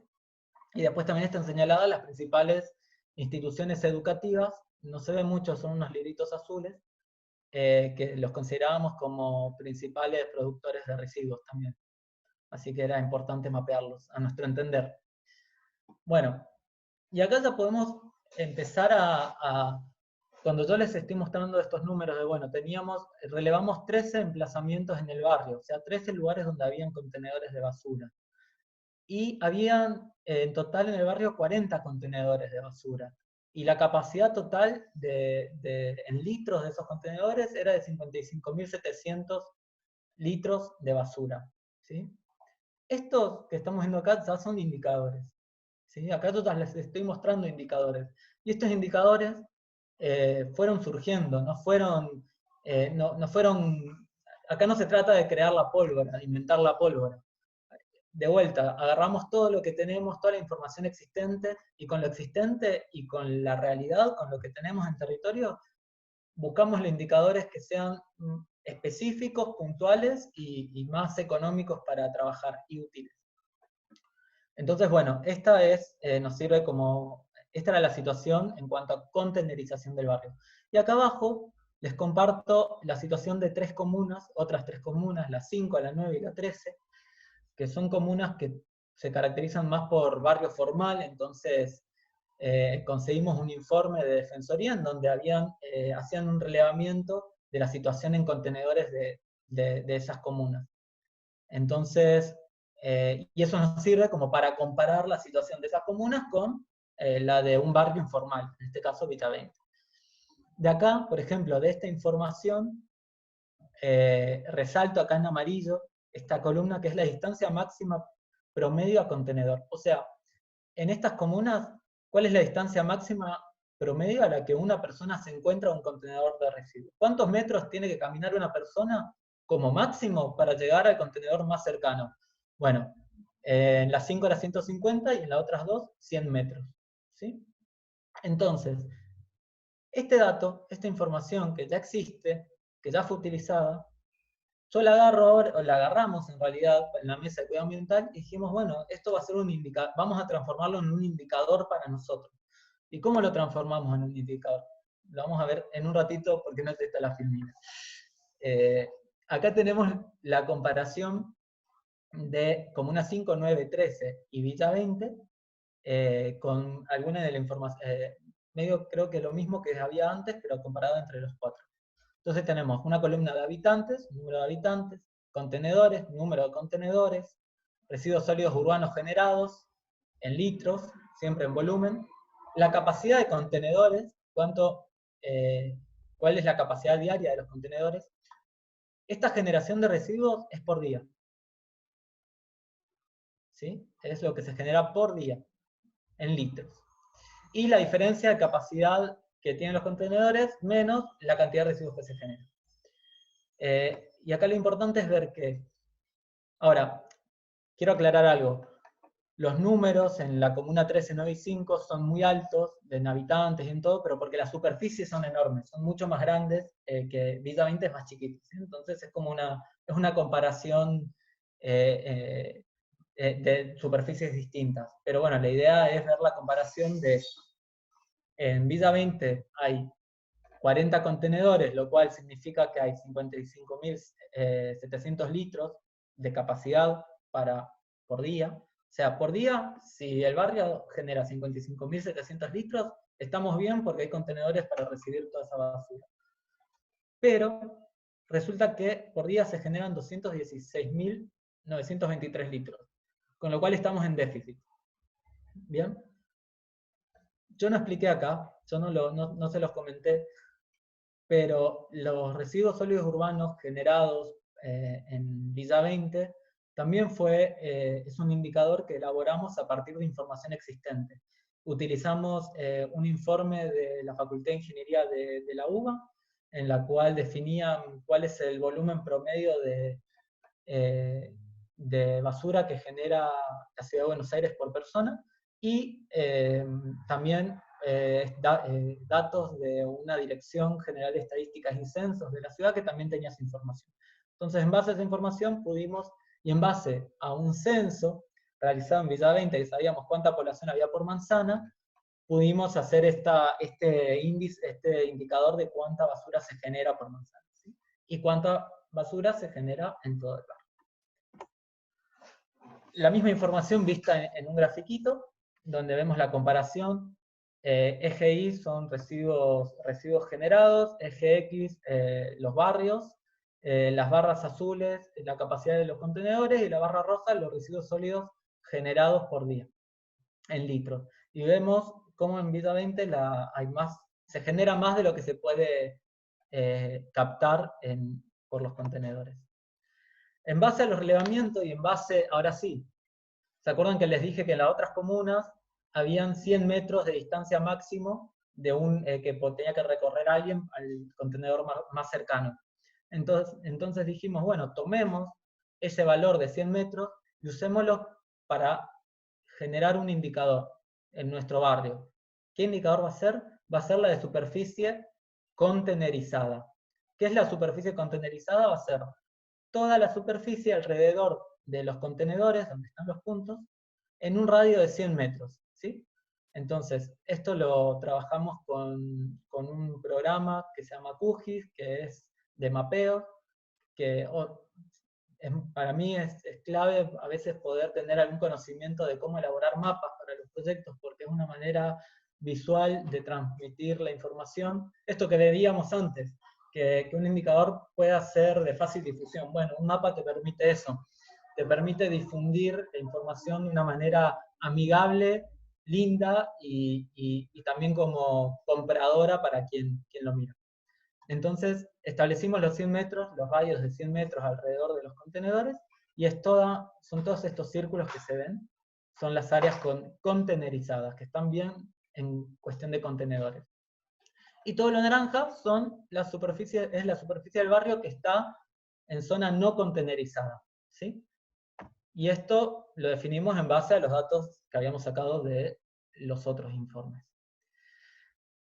Bueno, esto mismo visto en gráficos, acá de vuelta, eje Y, residuos sólidos urbanos generados por día, eje X, zona del barrio, zona oeste, que es la azul, zona centro, que es la roja, y zona este, que es la blanca. y lo que vemos es, en rojo, los residuos, las barras son la cantidad de residuos que se genera, la fracción que está en azul es lo que se genera en zona contenerizada, dentro del radio de 100 metros, y lo rojo es lo que está por fuera, o sea, en toda esta zona naranja. Y vemos que la zona más crítica, y acá se pone interesante porque en base a estos indicadores y en base a la línea de base y a los relevamientos que hicimos y a todo, empezamos a identificar cuáles son las zonas más críticas del barrio.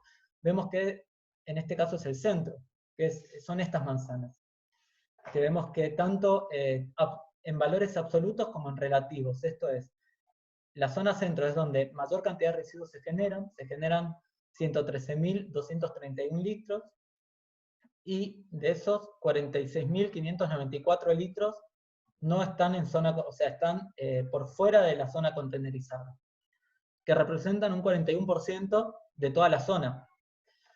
Y bueno, y es mucho mayor que en el oeste y en el este. Y este es un grafiquito, pero más específico por cada una de las manzanas, ¿sí?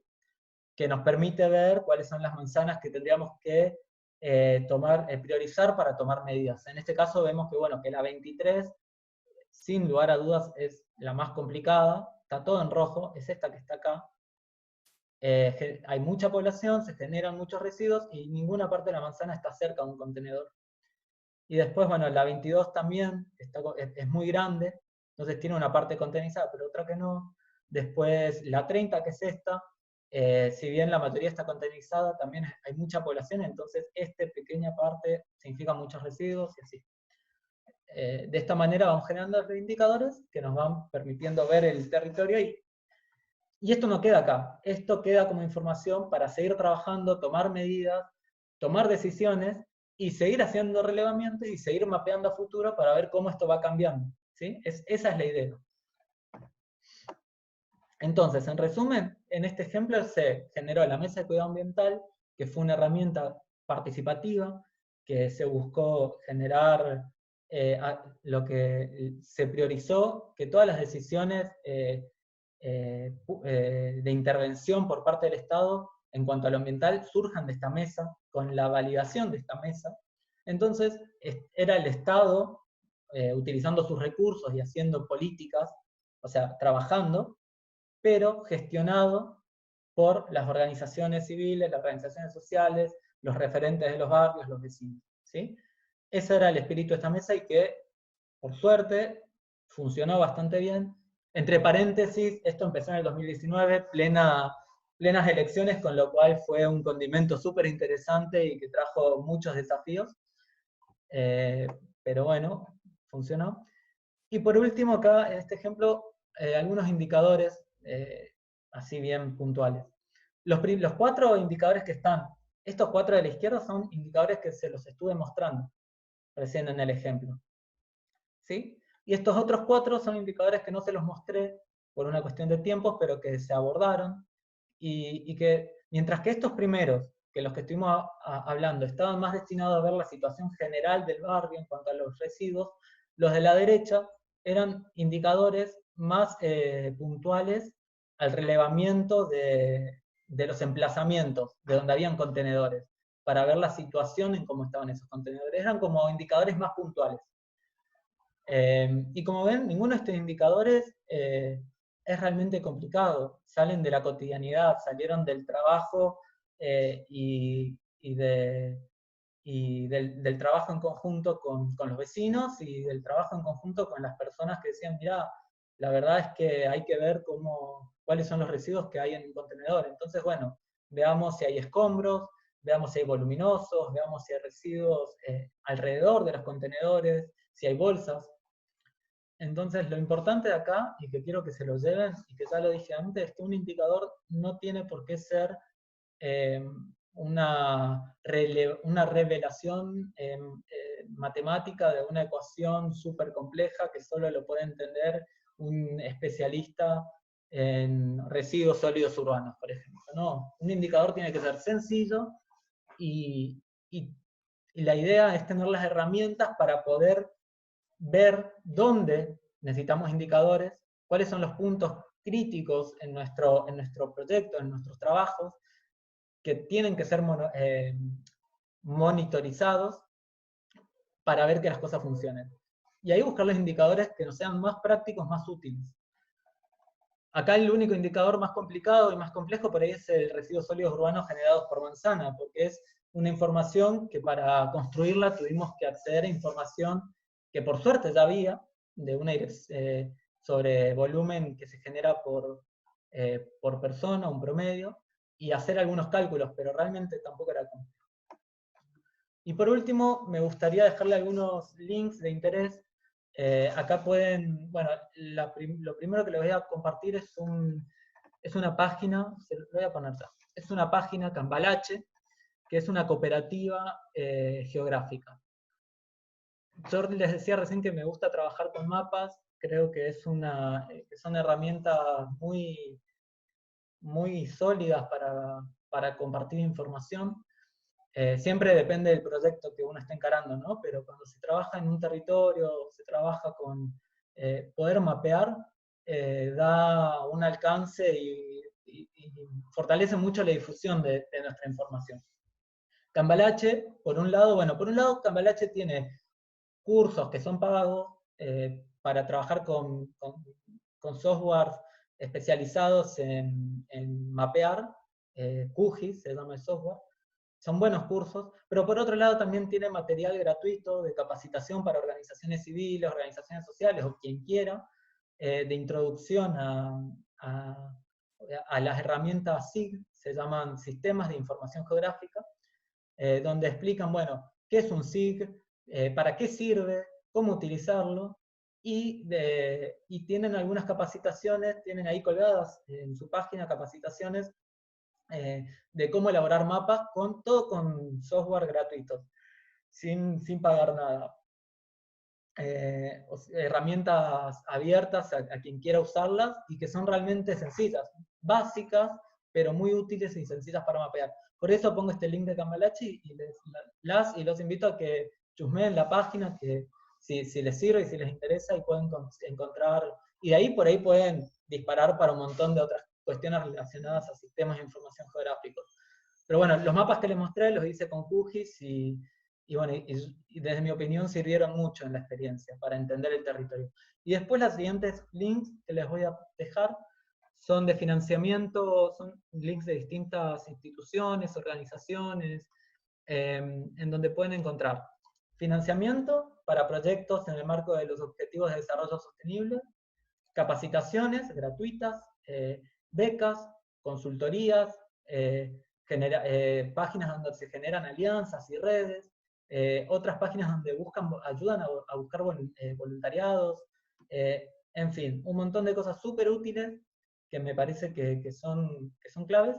Y me parece importante aclarar que todos estos links, que van a ser los que están en azules, ahora voy a pasarlos, a partir de acá, de Avina hacia abajo, no los recopilé yo, no es producto mío, es producto de, no me acuerdo ahora el nombre de la persona, apellido Quiroga, pero la fuente es un curso que se llama Curso de Dimensión Ambiental de los Objetivos de Desarrollo Sostenible, está acá abajo la fuente, Aportes para un Nuevo Liderazgo, que está ahora el curso, lo estoy haciendo, y ahí está dado por el Ministerio de Ambiente y Desarrollo Sostenible, y bueno, quiero la fuente y el crédito a todos estos links es en este caso al Ministerio y a la Universidad de Quilmes, que son los que llevan a cabo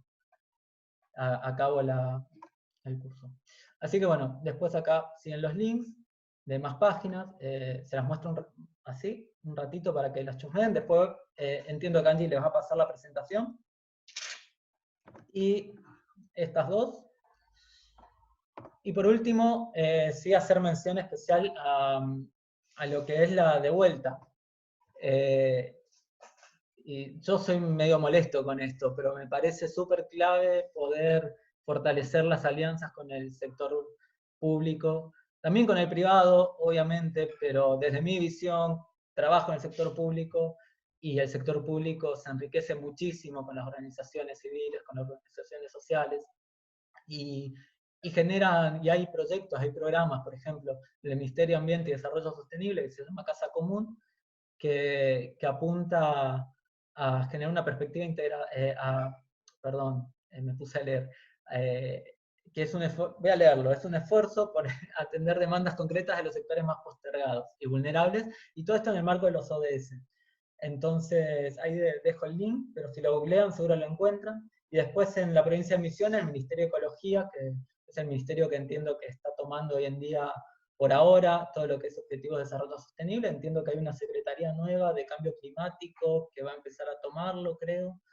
No estoy muy actualizado, pero creo que viene por ahí. Y que desde el Ministerio de Ecología, bueno, dan campañas de comunicación, participación social, diseño y propuesta de talleres de educación ambiental. Entonces, de vuelta, son actores que creo que pueden fortalecer mucho si las organizaciones se ponen en contacto y empiezan a averiguar por ahí también, ¿no? Y bueno, por último, muchísimas gracias a todas y a todos. Lo último que quiero resaltar es, bueno, dejo mi contacto acá. Soy Joaquín, licenciado en Ciencias Ambientales. Actualmente trabajo en el Estado, atendiendo problemáticas socioambientales en el marco de población vulnerable en la Ciudad de Buenos Aires, y también trabajo con sistemas de información geográfica. Tenemos un grupo con 2 compañeras, también licenciadas en Ciencias Ambientales, que bueno, estamos trabajando con lo que serían los SIG, y estamos a disposición. Yo estoy a disposición, me encantaría que se lleven mi teléfono, mi mail, y cualquier consulta que tengan, cualquier tipo de asesoramiento, cualquier duda relacionado a ambiente, relacionado a indicadores, relacionados a armar mapas, relacionado a lo que sea, me hablan, estoy abierto, y si yo no puedo responderles, si yo no tengo la solución, la respuesta, que puede pasar porque acá nadie sabe todo, pero sí creo que si yo no lo sé, muy probablemente tenga algún contacto que sí pueda ayudarlos. Entonces, no duden en comunicarse conmigo. Y bueno, creo que estoy, no sé el tiempo. Bueno, me quedaron 20 minutos. No, está perfecto, Joaquín. Realmente acá la gente agradeciendo por la capacitación, dicen que es muy claro. A ver, vamos a leer algunos de los comentarios. Excelente el trabajo de campo, gracias por compartir el sacrificio de la tarea realizada. Un ejemplo, dice Claudia. Después Tere, te agradece, excelente explicación. Patricia también, excelente desarrollo de la temática. Queda bien claro, a ver, espérame. Queda bien claro, ay, se me perdió, la participación de las organizaciones. Muy claro el desarrollo, bueno, excelente, muchas gracias Joaquín, alto compromiso tu trabajo. De Marcela, excelente capacitación, saludos desde Concepción de la Sierra, Misiones. Desde San Vicente también, agradeciendo y felicitando. Después Mariel dice muchas gracias Joaquín, excelente trabajo, gracias por las herramientas. Y bueno, todos agradeciendo por tu compromiso social, ¿sí? Por tu trabajo, por los aportes que hiciste. Así que si no quedan más preguntas, o si quedó alguna en el tintero, pueden abrir sus micrófonos y preguntar en forma directa. ¿Sí, Joaquín? Yo tengo una pregunta que me quedó en la cabeza. No sé si le respondí a Silvina con la duda que había planteado, que lo pateamos. Silvina no volvió a preguntar, pero vamos a ver, Silvina, si estás, si te quedó alguna duda con el ejemplo que él dio. Muy bueno, nos gustó mucho, dice Rocío. Había una pregunta que quedó acá arriba, la voy a leer, que decía, ¿cuáles son las políticas públicas actuales de desarrollo sostenible que quiere trabajar el Estado? Creo que todas. Bien, es una buena pregunta. Eso preguntó Marina, ella es de FIESE. ¿De dónde, perdón? de FIESE, es una fundación que integra MEFAT, la mesa facilitadora. Bien. Bien, a nivel nación, desde el 2015, desde que se arma la Agenda 2030, el Ministerio de Ambiente tomó la responsabilidad de diagramar políticas para propiciar los objetivos de desarrollo sostenible. Esto es generación de, perdón, me voy a la computadora, generación de programas, proyectos, pero sobre todo lo que se está haciendo ahora. Bueno, al día de hoy, Argentina realizó dos informes sobre los avances en objetivos de desarrollo sostenible, que lamentablemente no me avivé y no los compartí acá, para que lo pienso, hubiera estado bueno, pero si lo googlean, seguramente los pueden encontrar muy fácil. Son los informes, no me sé el título, ahora no me lo recuerdo, pero informes sobre objetivos de desarrollo sostenible del Ministerio de Ambiente y Desarrollo Sostenible de la Nación. Si lo quieren, seguro están. En esos informes se plantean los avances y, por ejemplo, todo lo que, desde mi lugar, lo que estoy percibiendo desde como políticas públicas, se está haciendo mucho trabajo en sistematizar y recopilar información, porque o sea, realmente el Estado tiene a nivel nacional, a nivel también de municipios, bueno, los municipios son más diversos, ¿no? Cada municipio es un mundo distinto, pero por lo menos en mi experiencia en Ciudad de Buenos Aires, todo lo que es Objetivos de Desarrollo Sostenible, hay una agencia de gobierno que se llama Agencia de Protección Ambiental, que es la encargada de sistematizar todas las acciones que van haciendo las distintas áreas de gobierno, y armando informes sobre, bueno, entonces, sobre los ODS. Y muchas veces pasa que viene el área encargada de armar el informe y te dice, bueno, a ver, tus tareas, ¿qué estuviste haciendo? Contanos. Y por ahí hay ministerios que están impactando activamente, o hay gerencias o áreas que impactan sobre los objetivos de desarrollo sostenible, pero hasta hace poco tiempo no lo veían como tal. Entonces lo que se está trabajando mucho ahora en formarnos mucho a los trabajadores del Estado y a la sociedad sobre la Agenda 2030 y empezar a recopilar todos los proyectos existentes y empezar toda esa información que ya está generada, cómo hacer la lectura en el marco de los ODS. Y bueno, después proyectos y financiamientos por ahí de algunos programas puntuales, como este que había mostrado por último de Casa Común a nivel nación.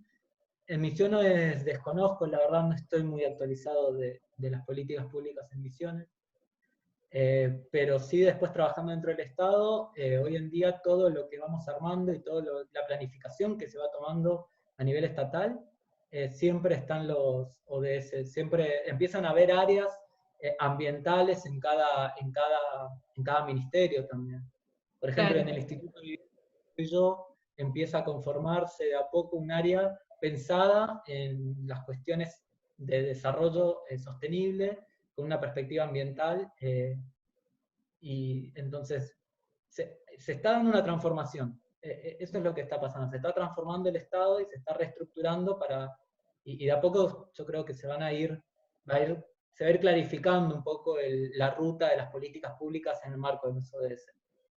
Acá justamente en estos días se creó una mesa que va desde el gobierno, desde el Estado, que va a trabajar especialmente con los ODS acá en la provincia. ¿Sí? Nosotros también como parte del tercer sector queremos colaborar con esa mesa y bueno, en realidad nosotros somos los que impulsamos y llevamos adelante todo lo que es el tercer sector. Cuando digo nosotros, me refiero a todo el tercer sector, ¿no es cierto? Para ver que esto se logre, el desarrollo de los objetivos. Así que acá en Misiones se está empezando a trabajar muy fuertemente con estos objetivos. Y justamente por eso se creó esa mesa también. Acá Silvia dice, la ley Yolanda también va a ayudar a la difusión de los ODS. Bien. Bueno, siguen acá facilitando, felicitando a Joaquín por la capacitación. Y quiero aprovechar en compartir lo que se viene, ¿sí? Acá Marina dice, gracias, me gustó mucho el ejemplo de cómo se construyó los indicadores de RSU, sí. Voy a compartir un ratito pantalla para que vean lo que se viene en noviembre, ¿sí? de este ciclo de capacitaciones. Luego de esta de Joaquín, que fue la primera del mes de noviembre, viene la capacitación el próximo martes. Va a ser dictada por Graciela Aranda, de Casa de la Mujer, y el tema va a ser derechos laborales en las organizaciones sociales. ¿Sí? Después viene el webinario jurídico, legal y contable por personas jurídicas, Héctor Franco, su director, y el licenciado Pablo Picato del Banco Hipotecario. Y al final, el último martes de noviembre, vamos a tener el conversatorio y la conformación de redes de organizaciones en la provincia.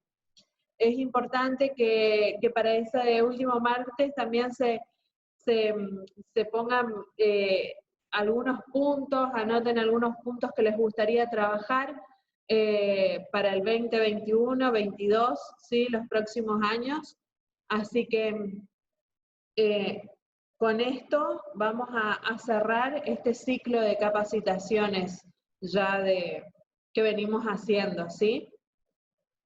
A ver, vamos a dejar de compartir. Ahí está. Así que nos quedan los últimos 3 siguientes martes, que van a ser de capacitaciones, una capacitación más, un webinar y un conversatorio. Así que esperemos que todos puedan estar. Fabiana, ¿quiere hacer una pregunta? Sí, se pueden desmutear.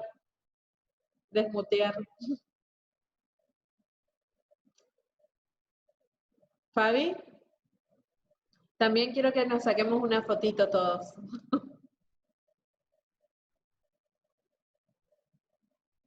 Fabi, ¿dónde estás?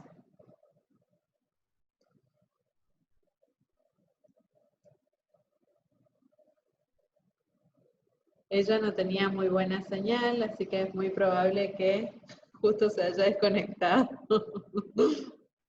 Acá está Fabi.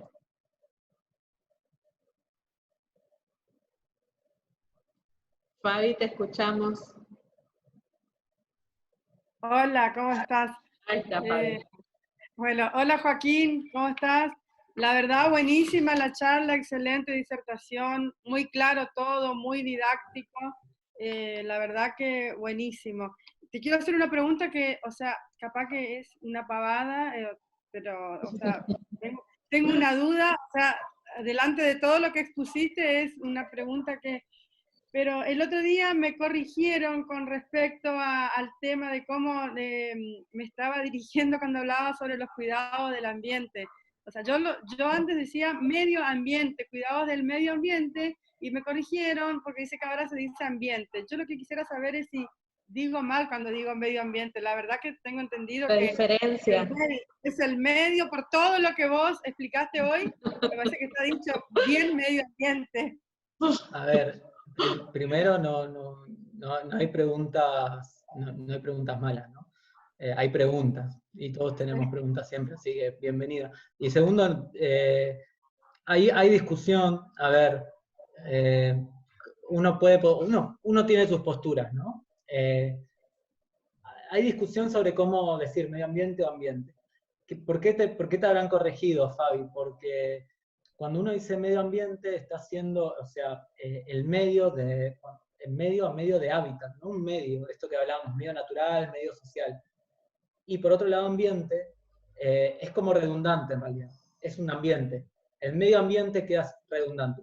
Entonces, está bien, o sea, si decís ambiente, estás perfecto. Y si decís medio ambiente, yo creo que hoy en las diapositivas, en la presentación, fui cambiando, porque no me decidí ni por uno ni por otro, y fue como, bueno, tomé además el mes de octubre, y dije, bueno, que aparezcan las dos, pero en todo caso, si podés decir ambiente y ya no te van a volver a corregir y se va a entender. Desde mi criterio, medio ambiente sí, puede ser redundante, pero ya criterio mío de ambientólogo que trabaja en el Estado con población vulnerable, medio ambiente o ambiente, la verdad es que la diferencia, lo importante es todo lo que está en el de fondo, ¿no? Entonces, o sea que no está mal decir medio ambiente tampoco. Para mí no. Puede que sea redundante y puede que sea redundante, pero si está mal o está bien, te das por una cuestión muy academicista o muy de... Si estás redactando un paper o estás llevando a cabo una investigación para CONICET, y por ahí sí hay que hacer... Hay que cambiar. O bueno, en el cotidiano medio ambiente... Yo creo que es un problema de costumbre, ¿no? Es un problema de costumbre. O sea, hace unos años no nos estábamos planteando si estaba bien o mal medio ambiente, era lo normal de escuchar.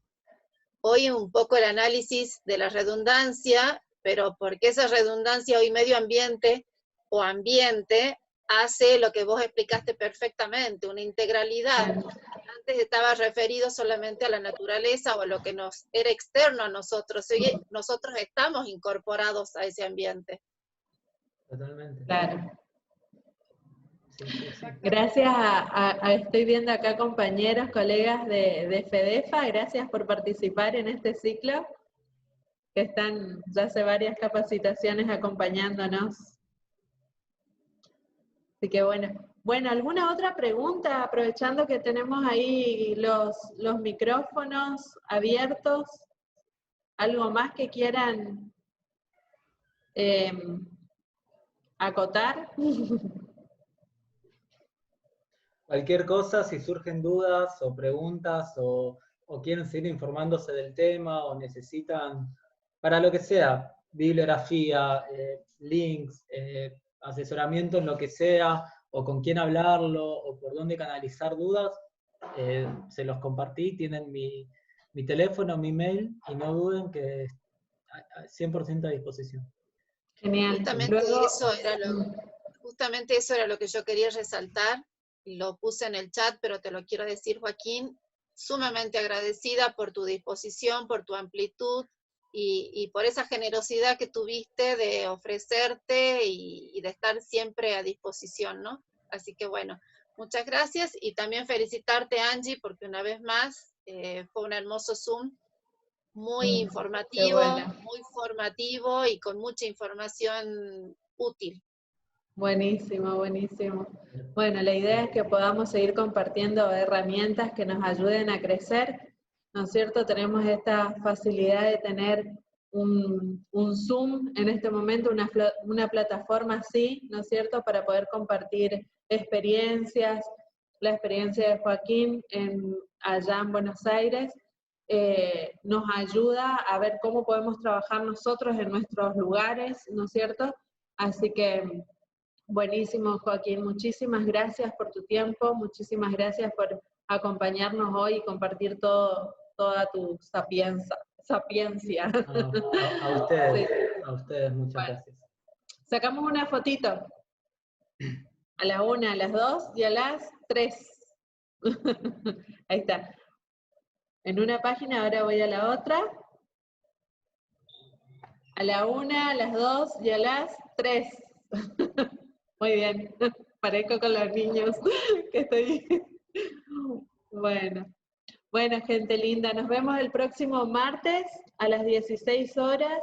No se olviden de inscribirse porque entonces no queremos molestar en los correos enviando y reenviando y no queremos que después nos bloqueen.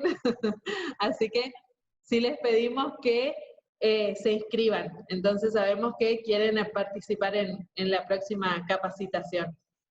Sí, que tengan una linda semana todos. Nos vemos. Chau, chau.